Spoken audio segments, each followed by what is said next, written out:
Монголчуудын энэ ямар хөгжмийн зэмсэг гэдгийг та мэдэх үү?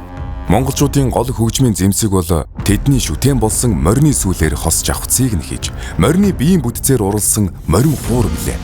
Морин хуурыг хүннүү гүрний үеэс үүсэлтэй гэж үздэг. Морин хуурч нь монголчуудын хамгийн хүндтэй хүний нэг байв.